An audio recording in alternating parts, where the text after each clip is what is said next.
Welcome, your backup plan tribe, to another awesome show, really about mental illness today. If you are new here, welcome to our show. I am Tina Ginn. I am an emergency preparedness coach and creator and developer of Your Backup Plan app. And I'm also a best-selling author of In the Blink of an Eye. Just like that, your life changes in an instant.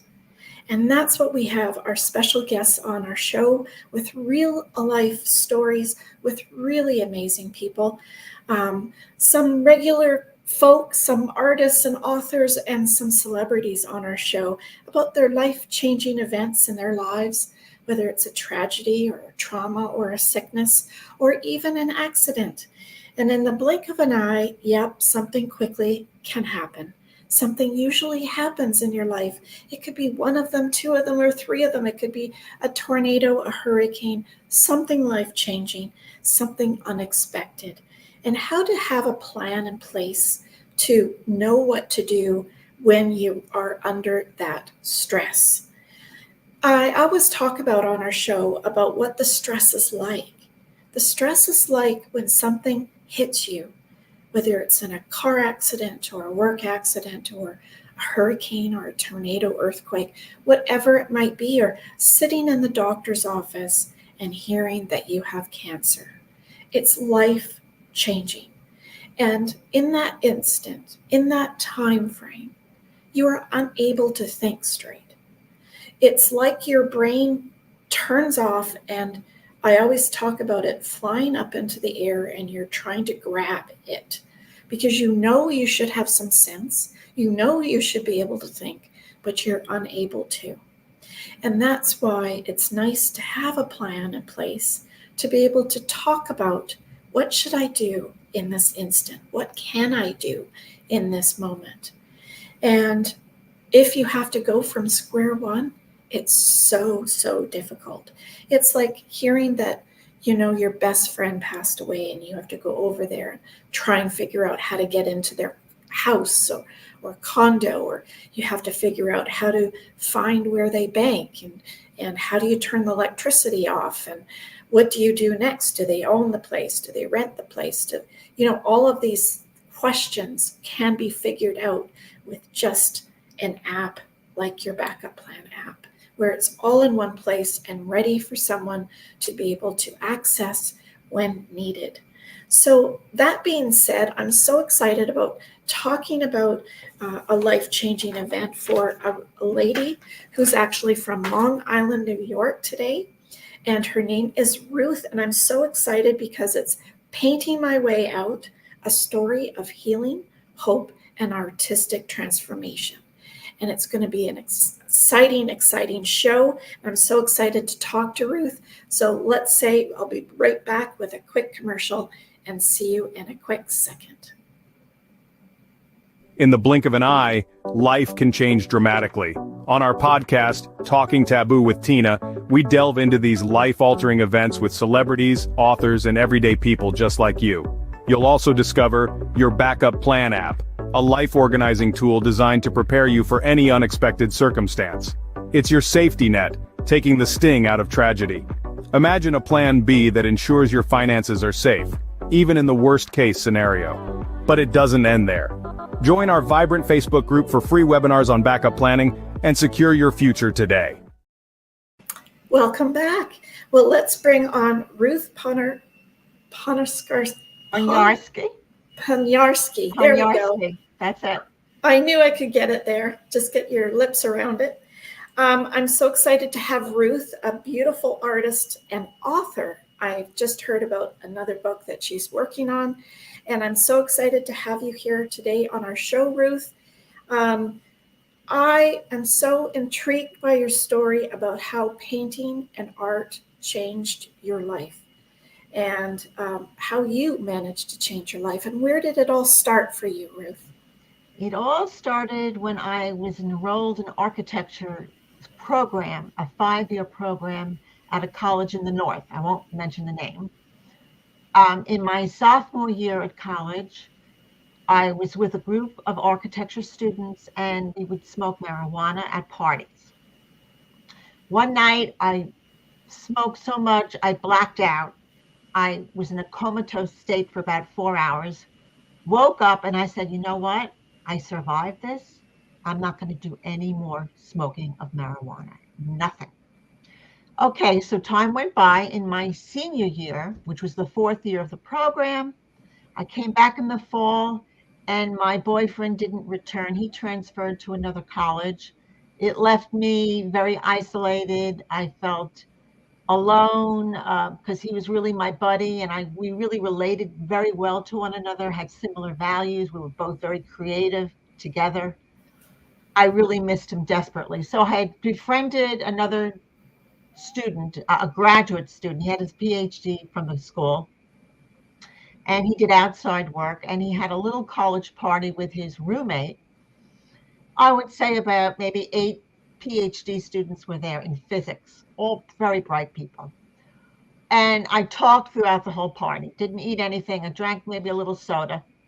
The end of the party, he offered me a brownie cake, which was laced with angel dust. I had no idea. I ate it because I was hungry and it was delicious. And in the next moment, my head was spinning. I hallucinated. I wanted to jump out the window. He stopped me. Then I sat down and rested for about an hour. And then I left the apartment, his apartment. I got in my car. I started driving towards Route Highway 90 to Massachusetts. Then I turned around and went to the New York State Thruway. I got to the New York State Thruway, and by then my paranoia overtook me.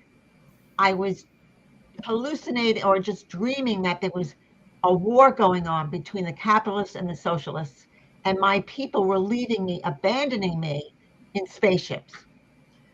I drove the car.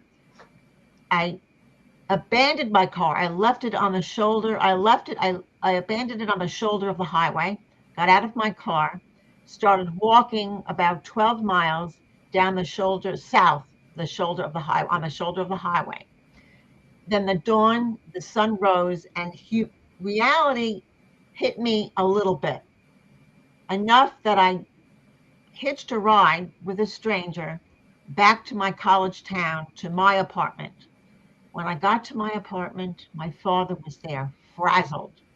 It turned out that the New York State Police contacted him because my car was registered with his name. So they contacted him. And he drove all the way up from Long Island, probably frantic because I was missing. Yeah. And then I encountered him and my roommates, and I just I didn't register anything. I was just, I was there. So my father and I ended up aborting the program, and he took me back to Long Island where my home was. And then I entered the first therapy session with a psychiatrist. And from that incident, my life had changed. Going forward, every 6 months to a year, I would break down. I would react to social stresses in my life. And because I'll tell you, going backward a little bit, the marijuana had left me paranoid, low self-esteem, depression, trouble with my studies, trouble focusing and concentrating. So when I took the PCP, when I ingested that just triggered everything with the underlying condition that I was in. And it never really went away. Yeah. It lingered. Anyway, so for 7 years, and some of the breakdowns were life defying. I'll give you a few examples. One night I couldn't sleep. First of all, one of the symptoms was I couldn't sleep. I had extreme insomnia when I was socially stressed. And one night I was in my apartment and I didn't have any sleep. I left. My father tried to stop me from going, but I got in my car. I drove to JFK Airport thinking that I have to leave the country. The country's in a revolution and this is going on my head. I have to leave the country. I drove in and out of the airport. I said, oh, I can't find where I want to leave from. So I went out of the airport and I parked my car. This is Christmas Eve, by the way. I parked my car by the coast of Jamaica Bay in Queens. Got out of my car. I went to the water there. I went into the water. This is sub-zero weather. And I said, it's very cold. I got out of the water. I stood there for 7 hours in the cold and in the snow. Oh, dear. Because in my mind, I couldn't do anything. I couldn't go forward. I couldn't go backward. I just was so paranoid. And so I had to leave and I couldn't leave. And that was going through my head. And anyway, so I ended up in the hospital and I couldn't walk for about a period of 6 weeks. Wow. Yeah, I was in a wheelchair. I couldn't walk. I had tremendous frostbite on my feet. Tremendous. Parts of my feet turned black. Oh, dear. Yeah, so that was one of the instances. After that, I returned to work. Now, all during these episodes, every 6 months to a year, I led a double life. I didn't tell anybody what I was going through when I went through these breakdowns. And in between the breakdowns, I graduated from architecture school in Brooklyn. I transferred there from the north. I held jobs in a male-dominated field at the time because it was the 1970s and the 1970s and early 1980s. I traveled to Europe alone. I tried to maintain as a normal a life as I could, but it was a double life. And I found it isolating because I couldn't really share my true self with anybody. People were more or less acquaintances to me. I didn't really connect. I didn't connect on an emotional level. So therefore, my support system really was not that much. No. And the psychiatrist, and we'll get to the psychiatrist that I was seeing, he really was not attentive to the patterns that I was falling into with every breakdown. The pattern was I would react to a social stress at work, during holidays, during the change of season, where illness can percolate a lot. He didn't pay attention to that. My patterns were I was insomnia, drastic insomnia. I had irrational thinking.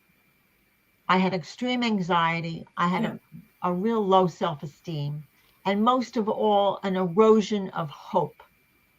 Hope is really the most important facet when you're going through an emergency. Yes. Of any sorts. That's for sure. So he kind of neglected the patterns. He didn't really address them.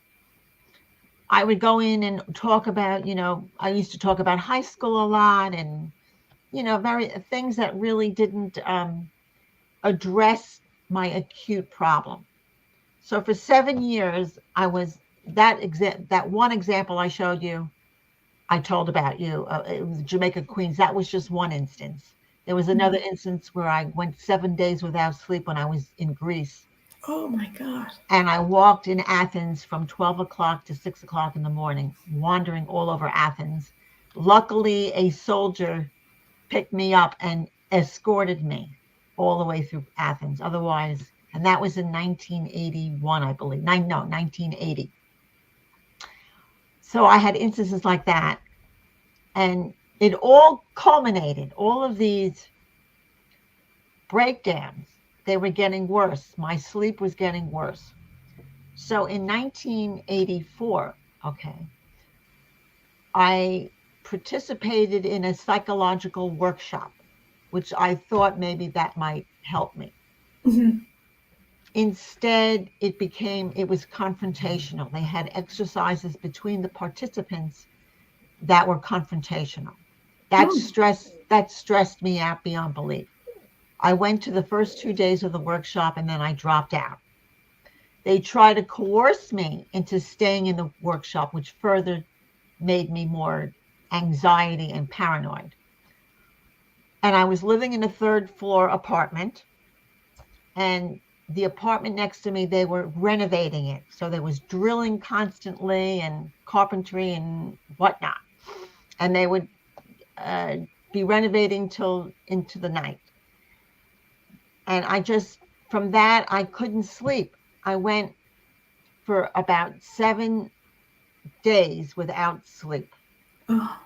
I thought my neighbors were going to persecute me. I thought I was going to be murdered. All of this going through my head. I couldn't eat anymore. I paced back and forth in my apartment. And finally, I went. The workshop started on a Wednesday. Yeah. The first 2 days I didn't go, so that was Thursday and Friday. The weekend, I had no sleep. And then on Tuesday in the morning, I went and barged into my psychiatrist's office and I said, I'm not well. I couldn't, for some reason, there was a wall. I couldn't communicate to him that I had gone without sleep for so long. Couldn't communicate.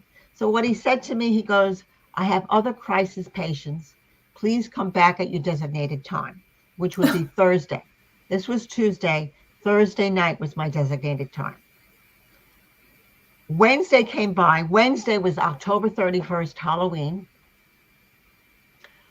At 5 o'clock at night, or no, really late at night, I wanted to leave my apartment, but I was so afraid of being persecuted by my neighbors, leaving the front door. So I had this idea, this deranged idea. I tied my flannel bed sheets together, forming a rope. I tied one end of this rope around the steel post of my kitchen table. About 4 or 5 feet away was the window. I wanted to rappel with this rope down the exterior wall and down the wall to escape my apartment. I removed the screen of my window. I got out of the window and I held onto the rope. The gravity was so immense. Like iron chains pulling me down. And I hung on to the ledge and the rope, the ledge of the window. For about 4 seconds, I planned my fall so that I wouldn't hit my head. Mm-hmm. Landed on my feet and I rolled to my side. Didn't hit my head. I blacked out, didn't remember the fall. I woke up in the emergency room of the local hospital. This is cause for a backup plan. What do I do? Okay, I woke up. I learned that I broke my back and both my ankles. Oh, dear. I went 12 hours of surgery, 2 months in the hospital, 1 month in critical care, and 1 month in a rehab center in New York City. And then about 4 or 5 months of it being in a wheelchair. So when this was from October's, in about the last week of April, I went to periodically, I went to my orthopedist. He took off the casts from my legs and I got up and I walked. That was like the happiest moment of my life. I bet. I walked. And in January of 1985, after the October accident, that's when I found George, a Quaker and a veteran of World War II, a very hands-on psychiatrist. He changed my life, being under the care of him. My breaks, they still happened, but they became further apart, like 1 year, 3 years, 4 years. Oh, wow. They came apart. I still had them, and some really bad ones, but they became less. He recognized my symptoms. He had a lot of common sense.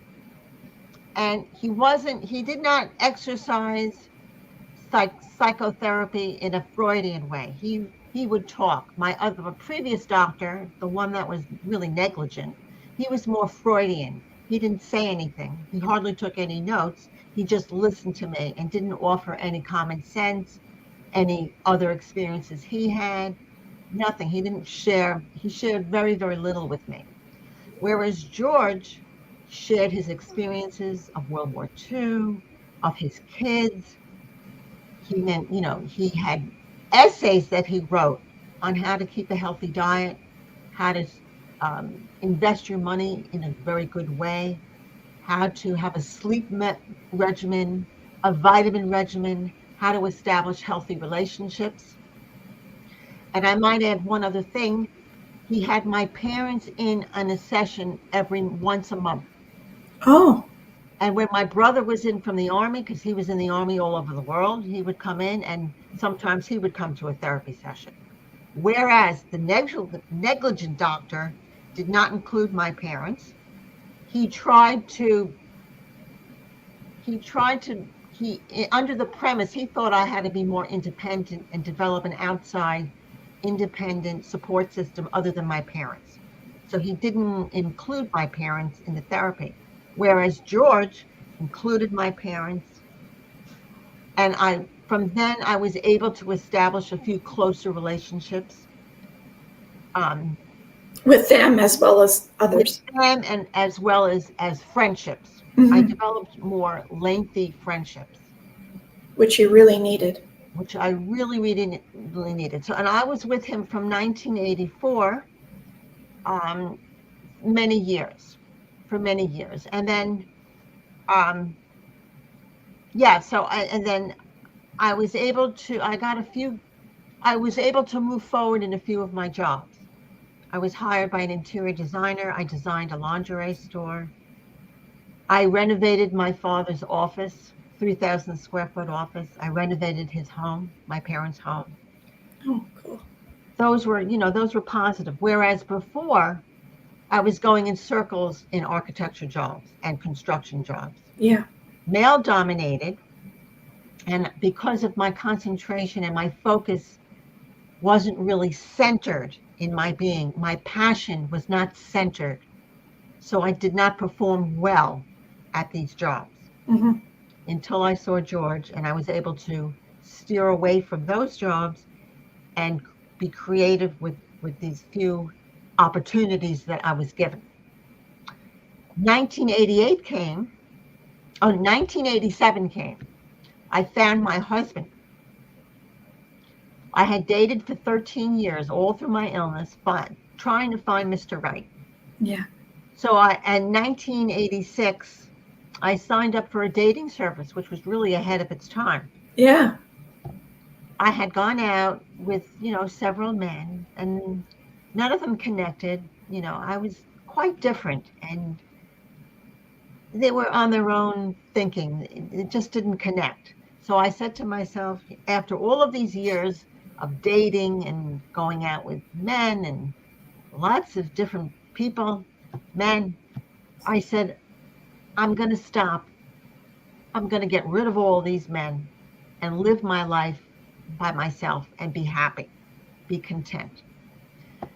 3 months came by, and I got a call from the dating service that this gentleman was interested in dating me.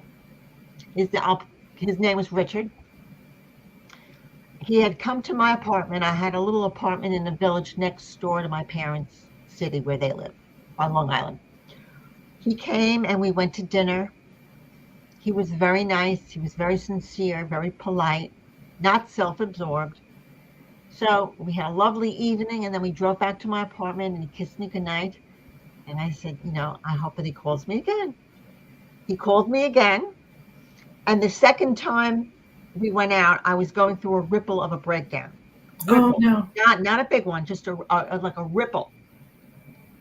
I was silent the whole dinner, the entire dinner. Oh, dear. He talked for about 3 hours. We closed the restaurant. Then we came back to my apartment. He held the door for me. He gave me a kiss on the cheek. And I said, I don't think I'm ever going to see him again, because it was just unusual. Well, a couple of weeks later, he calls. We go to a movie and dinner. This way we didn't have to do much talking. Oh, And then after that, we saw one another. I recognized that he was a decent man, and he was a very interesting man because he had gone to medical school in Italy, and it's living in Italy for 8 years. So before I met him, he came back to Queens, New York, where his parents were, living with them for a couple of months, and that's when we met. And then he was going to be doing his residency in geriatric psychiatry, and then from there into a general psychiatry, a residency. So I kind of like connected with him on that level, yeah. because at that point in my life, I was saying, you know what, I'd like to be a social worker because I've been through so much on the other side of the door that I could help people with my experiences and Mhm. coming out of these experiences and learning to live a semi-normal life, a productive life, And not feel one going free. in circles, a free, yeah. Yeah. But I said to myself, you know, that would be like 6 more years of schooling for a social worker. I had done 6 years in architecture. I said, too much. So in 1988, George suggested I take up painting. So from 1988 onward till today, I became a professional artist. Awesome. So I had left the field of architecture, the harsh politics, a male-dominated field, and I turned to a personal light and imagination and creativity. And probably passion. And the passion. I had developed the passion. In architecture, I was very good at designing, but I didn't have that passion for going through the ladder of an architect firm. You had to start as a draftsman, work many, many years Yeah. to work to be a designer. The designer was the prime employment, Goal. Right. prime goal. I didn't have that discipline and foresight to go through all of that. So on a Or personal level, probably energy, because of all the rest that you're going through. yeah, I was depleted and I just didn't have that patience and I didn't have the passion. Yeah. So when I began painting, I took all that I didn't do in architecture and I learned that I didn't do into my art. I started very small with not a large painting, but a moderate sized painting. I started slowly and I developed a style over years. And each painting that I do, I focus and I create a story. I may start with a figure and I develop the story as I paint, as I develop the painting, Yeah. which really kept my curiosity and kept my attention It because gave you purpose too. a purpose, but I entertained myself. I wasn't bored, and it was tedious because I do figures and animals and scenes, and I developed this style. For the first 2 years, it was an impressionistic style. And then after 1990, it was surrealism that I developed. I went from A to Z in 2 years. Wow. The painting of 1990, which is one of the covers of my memoir, Journey of the Self, it was the grandmother of all of the surreal paintings to follow. And I'll explain the painting. A Madonna on a sofa holding a baby, which was my son. And the baby's head was an old lady, Rembrandt's mother. I took Rembrandt's mother and I made a copy of her, a painting. And I'm holding the baby, a Madonna holding a baby. In the background is a window with the earth the earth, the globe of the earth, the sphere of the earth in the window. In the foreground is part of a cratered moon in the corner. And between the sofa and the foreground of the painting is water. So the sofa is on water. Oh. And it's called Journey of the Self, which is the title of my book. The symbolism behind it is the old baby is my old self. We carry our old self around with us wherever we go. Mm-hmm. We carry our memories. We carry our nostalgia. We learn from It kind of makes us that it's a makeup of us, of ourselves. Yeah, it's a makeup. That's what it is. We carry our historical self. Mm-hmm. Now, there's a poem that I wrote, Journey of the Self, and the first line is, I sail between two worlds, between the one that I know and the place that I fear. And in the painting, she's sailing between the sphere of the earth and the sphere of the moon. And she's on the water. And her sofa is like a gondola. Mm-hmm. So that's the painting. And that's the grandmother of all the surreal paintings that followed. Oh, isn't that cool? Many, many years. So, and how do you feel that's life-changing for you? Oh, it was life-changing because I was able to concentrate, focus, have purpose, and have a freedom. I wasn't stifled in this paranoia.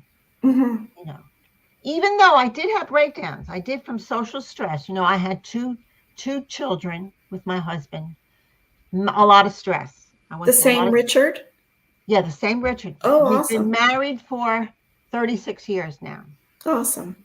And when we met, okay, we became engaged, I think, in 2 months. We got married 4 months. We met in February. We got married civilly in May and religiously in June. So that's 4 months. And then we've been married for 30, ups and downs, big ones, but we've been married for 36 years. Well, and my husband survived. I had 4 breakdowns, and he lived through them with me. So what I can say about him is he's a very experienced psychiatrist, not only in treating patients, but living through a nervous breakdown. Living through that opens your eyes. Yes. Because I think doctors and medical staff, for that matter, haven't experienced a lot of these personally in some shape or form. So they only learn from the books, and that's all great, but it's way nicer dealing with someone who's experienced it, who have lived it. Mm-hmm. Yes. And can have solutions. I mean, how many therapists do we all go to? And they bring you out to speak about it. They're very good listeners, but they don't provide solutions. And you were striving to find those solutions. Absolutely. To a better life. And I think a productive life, a productive one. Yes, and passionate and loving and all of those things. Let me tell you for the viewers, though, it takes a long time to develop your passion and to find your passion.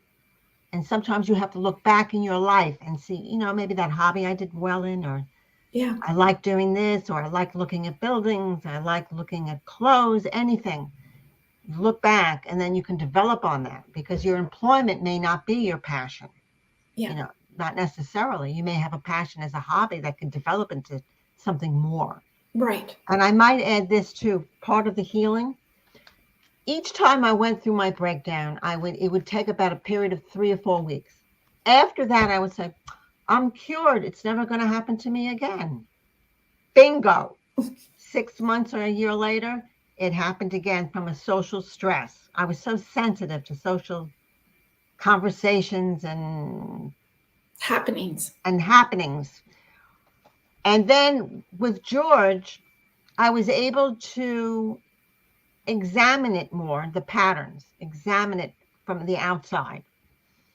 And then I accepted that I had a mental illness. I had to accept it and be able to see it. So when an oncoming episode would come, I would be warned that it was coming, you know. Some of them I just couldn't help. But I'll tell you, in 1999, I was prescribed a very effective antipsychotic medication. It was called olanzapine. That's a generic. That helped me tremendously. Still had breaks because I didn't have the right dosage. I had another break, and the right dosage was prescribed, 20 milligrams. Since 2010, I've been break-free. Oh, wow. No breaks for many years. I've been on that medication, and I've learned to recognize if something is coming up, I'll increase my medication. I'll talk more. I'll really talk out my paranoia. I'll talk it out, just really talk it out. And I'll be able to avoid a breakdown. Oh, that's amazing. Yeah. And also in 2010 is when I started writing my memoir. And that also grounded me. I was able to decipher the patterns and look at myself outside of myself, being objective about myself, which I also recommend to people to keep a journal, to write down what you think you said, what's deranged about what you're saying, about what you're feeling, to logically see where you're going, and to problem solve. You know, I have this depression. Why am I having this depression? Yeah. What is it? What is it? And list the steps that you can take to alleviate the depression. Yeah. Problem solving. Look at it as a problem instead of fearing it and living with it and becoming a norm. Yeah. Becoming a norm. List things that you can do for yourself. And keep a record of how you feel and what you say, your conversations in a journal. That's what I recommend. That's what writing this memoir helped me do, to recognize the patterns. We all are creatures of habit, and the habit could develop over time and really compound itself. Yes. Just like sleep. Sometimes in sleep, one night you'll wake up at 3 a.m. Well, guess what? The next night, you'll wake up at 3 a.m. It's like a physical pattern, physical habit that your body falls into that you have to reschedule and remake and reinvent. But I guess you have to acknowledge all of those things. You have to acknowledge it. That's what you have to do. It's almost like somebody who has an alcohol problem, and they don't admit it. Yeah, don't want to face it. They don't want to face it until they hit rock bottom. And sometimes at that point, they'll face it and go into treatment. That's what it is. Or it's too late. Or it might be too late. But if you recognize it, maybe not. You can. You have to recognize it. You have to see your symptoms. You have to know your symptoms. Right. And admit to yourself, yes, I do have a mental illness, a problem. You know, and then go from there. Now, Ruth, do you think there's shame around it? That's why we don't want to look at ourselves, or do you think to talk about it with others? Do you think there's talk about it with others? Shame? It's been stigmatized, and I'll tell you, back in the 1970s and late 70s and 80s, it was really out in the open as it is today. I mean, even today there's a stigma, but it's a little bit more open. But at that point back then, and there were hardly any medications. There's only 2, Thorazine and Haldol. That was about all the medications that was there. Yeah. So that didn't help. And I felt not ashamed. I felt like I was different. I felt I didn't fit in. People were moving fast in their lives. They were going ahead in their lives, and I was stuck back in this cycle that I just couldn't get out of. I couldn't reach out of. And so that compounded itself, and my low self-esteem was compounded by that. Yes. Because it isolated you, basically. So I was isolated in a lot of different ways. Although, on the other hand, I never gave up. I Oh, kept yeah. going forward. I kept going forward. Or even finding a solution. to find a solution. But when I found the right doctor, which was the backup plan after my horrific accident, my life changed. But I must emphasize today, if you're with the treatment of a doctor and it's not effective and you're going through 3 or 4 or 5 months, change your doctor. Look somewhere else. Change a therapist, whatever, social worker, psychologist, psychiatrist, Whatever it is. mentor. Change. Don't be afraid. Change. If your medication's not working 3 months, change your medication or change the dosage. Don't wait 7 years for a horrific accident to find the right doctor. Yes. That's my message. And take it from you, that's for sure. Yeah. 'Cause you've Really take experienced it from me. it. Yeah. How is yeah. your back now? I'm pretty good. My leg, I had nerve damage in my lower back. I'm lucky to be walking because I think the nerve in my back was this close to being paralyzed.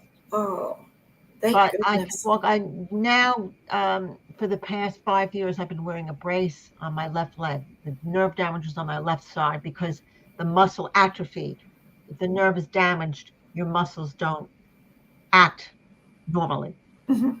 So I wear a brace. It's hard, but I'm alive. That's for sure. I'm alive. Without very many issues after, really, compared to No. what you could have had. Yeah, absolutely. Yeah. Absolutely. So that's And while you're talking about that, Ruth, you did write a book, and it's in the description box below. Her website, Ruth's website, is listed in the description box. If you click on the title of the video, you'll notice that there's, after the sentence, you'll see little dots, and you just click on that for more, and you'll see the description come out. And then you can click on her link that is below as well, and the same in podcasts as well. And don't forget to like, share, and subscribe to our show. It's also in the button down below so that you can get notified of more of these shows that you can watch. We do have a special series coming up on grief for Christmas and around the holidays. There will be a part 1 and a part 2, so don't miss out on those. Make sure you like, share, and subscribe. But Ruth has another part of her story that she was going to continue about her mom and her dad. And yeah, so where did that go from there? Yeah, my father passed away about 6.5 years ago. And my mom passed away this past June. And So, did that trigger anything for you? No, I held my strength. Good. I got through it. I have many, many memories, many good ones and not so good ones. Yeah. And it made me think, when they went, I had a lot to do. I was very busy. I was a power of attorney for my mother for many years. So I was really filled with doing that for her. And my father, they left a lot of stuff. So I had to go over all of their items and their cherished items. And I had to sort through all of that. So that kind of kept me busy. And I've also been busy with my work and writing, so that kind of, helped me get through it. But they lived a long time. My father was 91, and my mother was 96. So I said to myself, they had a long life. Yes. They had a long life, and most of it was a really good life and a healthy life. So they had their issues, but that's how I kind of got through it and I coped with it. Mm-hmm. I'm lucky I have my husband and my kids. And my son was very close to my father. He took it bad. Yeah. He was very close to him. But he moved on. He's okay with it, After a while, you accept it and you become okay with it, and you move on. You move on in your life. Right. when it's best for you. Yeah, absolutely. Yeah. But I do have memories. I enjoy my memories. Good. Flashback, and I enjoyed some of my memories with my parents. That's how I also cope with it, with the memories. And how did you find, now that you are looking to possibly move or thinking about it and downsizing, and Oh yeah, we're thinking of after what your downsizing. parents have been through? I know. So the last 2 or 3 months, I've been with an assistant. I've been clearing out stuff and giving away stuff, and I'm thinking to myself, when I go, I don't want my children to go through all of this stuff. It would take them months to clear out everything. Yeah, It's, we yeah, all have so much stuff. we do. And So where many does it people all hoard. come I don't from? hoard stuff, but I just have so much stuff. Yeah, yeah. And you wonder So where it comes from, don't you? yeah, well, it's like 30 years of like Yeah. accumulating, and so I've been working on that. That I took away, saying, I don't want my kids to go through what I went through with my parents. Well, that's That's been on beautiful. my mind. So, I if you think don't, I think after going through it, it really does change your mind and that oh yeah, you process. think Because, about how you're going to leave the earth. I yeah, want to even plan how I'm going to leave the earth. yeah, With my mother, I had planned her funeral and the grave, everything I had all planned. It was yeah, all, as power of attorney, I was able to do that. you're right. You know, And that's part of your backup plan, of course. Those are those are items backup plans. yeah, those Absolutely. are parts of it that are part of the whole parcel. And yeah, and people don't Life realize. and death. That's what it is. Yeah. When you But have a we don't want to baby, think of about death, though, for some reason. We no, just but don't want to. no, but I think that, I had some good parts of my life, and I think I'm thankful for that. So, Yeah, that's how I deal with that too, yeah, yeah, you know. And I absolutely. plan it because I just don't want my children to be saddled with unreal amount of stuff, That's right. you know? So Because that's it what means something to you, but it doesn't mean sometimes no anything to them. to them. Yeah. So, Yeah. What is the title of your book so that you can tell listeners? okay, it's Journey of the Self and also Memoir of an Artist. Oh, okay. And you are working on another one? And I'm working on a fiction novel based on my great grandfather who played the flute in St. Petersburg. And in the late 1800s, he emigrated to America to play in John Philip Sousa's band. And so the whole story evolves around that. I don't know all the facts, so I developed a whole fiction story around that thesis. That's awesome. That's Yeah. awesome. It would Yeah. be very historical as well as interesting. Historical. It's like a historical novel. That's what it Yeah, is. yeah, Yeah, I've done absolutely. research for it, and So where do they find your books? Through your website? That's in the well, description eventually this box? book isn't out yet, but when it does, it'll be on my website. So Okay, go to my website for any of the books. okay, And also podcasts are on my website. I have a lot of things on my website. okay. Paintings, 2 poems are on my website. I also write poems to each painting. Oh, that's awesome. Yeah, I developed the poem writing in 1995. That's when I took up writing poems. And the first poem I wrote was one for the Journey of the Self, the painting that I described for you, Journey of the Self. That was my first poem. Oh, that's cool. I like how you have an item and then you roll with it to make other things out of it. Yes, Poem and then your art, or a story absolutely. and then art, kind of. Yeah, it all kind of meshes Yeah, together. yeah, Yeah, that's awesome. yeah.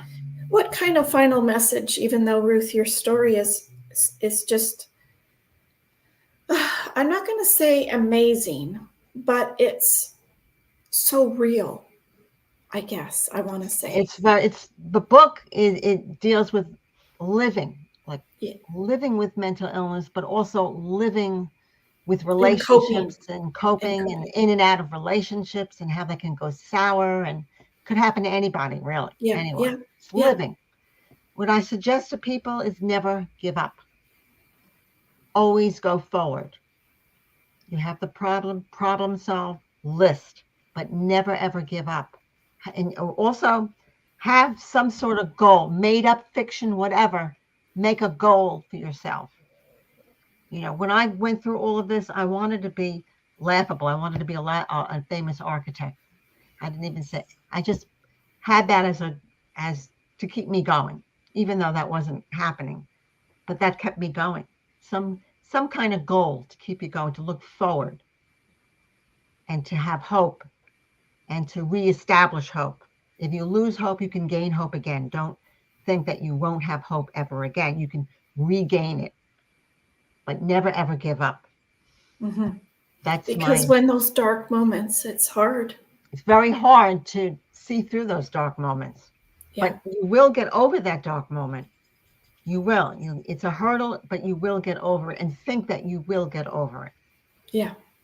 Yeah, that's beautiful. I talk about in my shows sometimes, talking about this expansive topic, is how you feel like you're in a dark room with no light or anything.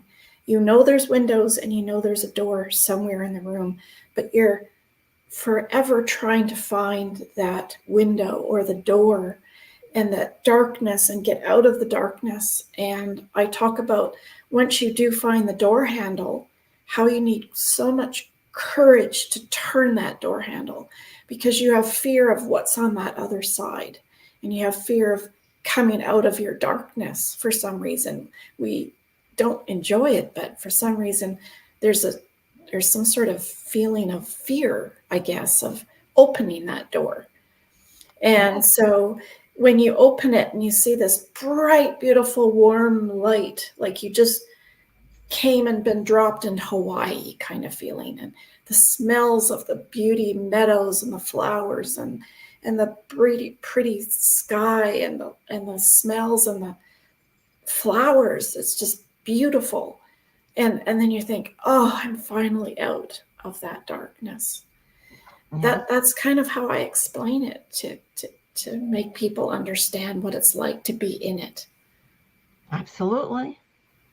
That's where my poem is. I sail between two worlds. Yes. Between the one that I know and the place that I fear. Yes. And you have that fear of opening that door. Fear of opening that door. Yeah. Yeah. Mm-hmm. I don't know why. You would think you'd be ecstatic to get out of there, you know? You don't know what's behind it. That's right. Because you've just gone through this other part and you think, oh, I can't take any more, you know? Yeah, you think it's going to be the same through that door. Yeah. You know. Yeah. But you have to keep going, and you have to get the courage, develop courage. Yeah. To go forward. Yeah. And open that door. Yeah. And see the beautiness behind it. Yeah. And there is a lot of beauty in this earth. Yes. Yes. And it doesn't feel like it when you're in those breaking points that you call it. Yeah. Yeah. It's hard. It's a hard struggle. You can see why so many beautiful actors and musicians have struggled with mental illness. Yeah. Oh, and so much talent. So much. Absolutely. Yeah. And some of them don't get through it. Yes. And some of them do. Yeah. Yeah. But like you said, you have to find your right doctors, and there's medical staff that can guide you and you trust. Yeah, and you have to, it's trial and error. It's all trial and error because it's a very gray. Yeah. It's not like a heart condition or diabetes. It's very gray. And it's very personable as well, to find the one that matches you. Absolutely. And your support people around you too, I guess. Absolutely, yes. To be able to trust them and find people that you can relate to. Absolutely. And that takes a while. It doesn't happen overnight. You have to realize it does not happen overnight. Yeah. And that's okay. That's fine. That's fine. Yeah. Well, thank you, Ruth. That was lovely. I really enjoyed your show today. Thank you so much. Thank you for having me. Very much. You're welcome.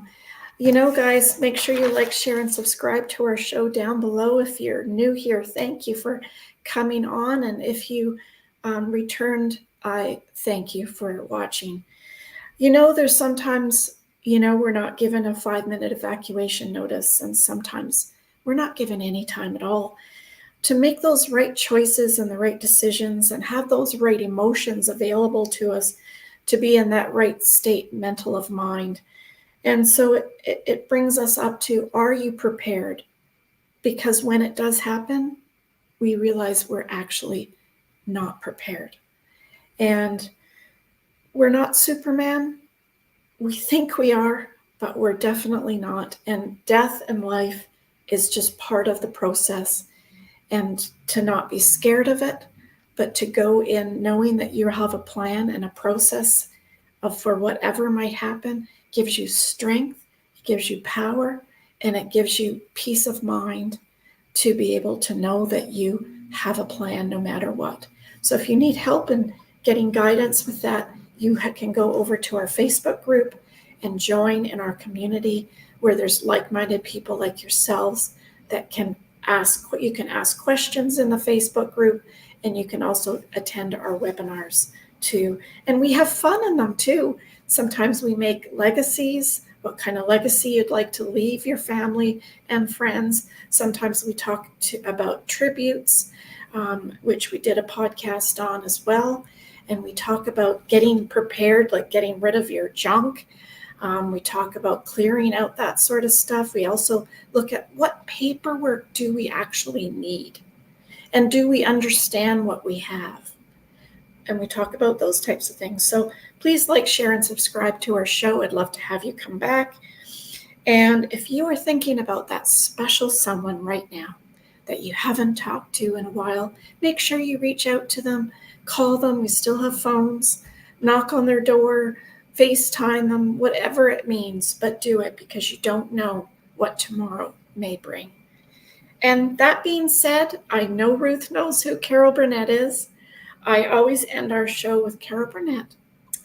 And I'm so glad we had this time together just to have a laugh or sing a song. Seems we just get started, and before you know it, comes a time we have to say so long. So long, everybody. It was beautiful getting to know you, Ruth, and having you on our show. Thank you so very much. Thank you. And see you guys next time. Mike Tyson always says everyone has a plan till you get punched in the mouth. That's very true. Stay safe and be kind, everybody. Till next time. Bye.